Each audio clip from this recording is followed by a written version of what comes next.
Si votre cœur a jeté son dévolu sur quelque chose au point que vous ne voulez pas essuyer un refus de la part du Seigneur, vous insistez et vous l'aurez.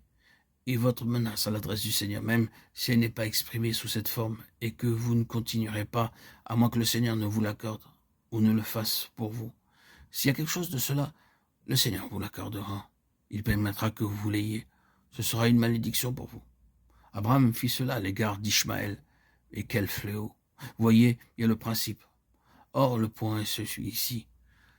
Ces gens ont permis à l'idolâtrie de s'introduire dans leur vie en esprit et principe, et le Seigneur, par le moyen de son prophète Néhémie, envoyé dès le matin supplier, mais ils refusèrent d'écouter la voix du prophète. De sorte que le Seigneur a dit, « Très bien, vous aurez ce que vous désirez. Allez-vous-en à Babylone. » Et ils perdirent tout. Qu'est-ce que l'idolâtrie? Ça ne consiste pas à se prosterner devant des idoles de bois ou de pierre. Elle prend alors beaucoup de formes subtiles et très souvent des chemins détournés. C'est simplement une communion de cœur avec quelque chose qui prend la place de Dieu, qui s'interpose dans le chemin de Dieu. Quel vaste domaine cela couvre! L'effet ultime est que le Seigneur est frustré, le Seigneur est entravé, le Seigneur ne peut pas avoir ce qu'il veut. C'est l'idolâtrie dans son principe. Elle destitue le Seigneur, elle provoque des difficultés pour le Seigneur. J'ai dit auparavant dans les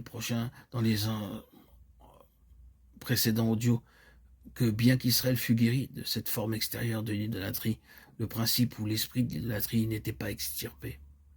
Car dans les jours de notre Seigneur, ils adoraient la tradition, et la tradition peut être une idole. Oui, la tradition peut être une idole. Ou peut-être tellement dévouée et consacrée à une tradition que le Seigneur n'a pas de possibilité. Cela obstrue la voie du Seigneur, comme les décombres que Néhémie ne pouvait pas franchir, que la bête qu'il montait ne pouvait pas franchir. Très souvent, les décombres sur le chemin du Seigneur sont ceux d'une tradition morte, d'une histoire morte, de quelque chose qui appartient au passé et qui, maintenant, n'est plus vivant. C'est là le principe de l'idolâtrie, c'est là la cause fondamentale et ultime de l'état de ruine de la muraille, des décombres, des gravats, des débris, l'idolâtrie, l'union à la communion de cœur avec ce qui n'est pas du Seigneur. Souvenez-vous que ce livre de Néhémie est rempli de mauvaises conditions, de mots et d'erreurs, et ces choses correspondent à l'état de la muraille.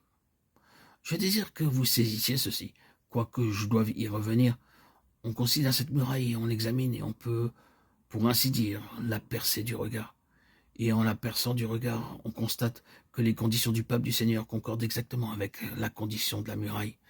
Il y a toutes sortes de torts, de maux et d'erreurs, et ce sont les décombres, c'est l'état de ruine des choses.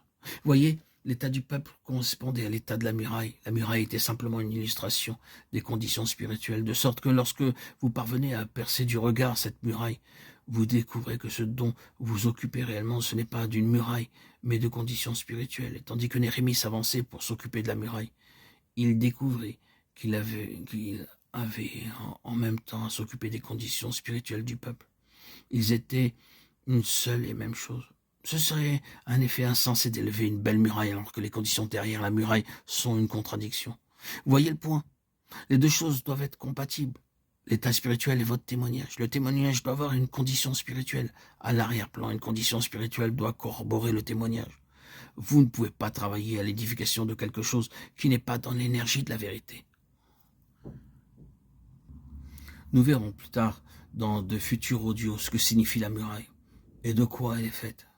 Mais pour le moment présent, que le Seigneur nous introduise dans sa propre vision, sa propre intention, et qu'il nous stimule par la même énergie que celle qui a pris possession de son serviteur Néhémie et son serviteur Paul, et bien d'autres qu'il a utilisés pour recouvrer quelque chose de plus du témoignage de son Fils.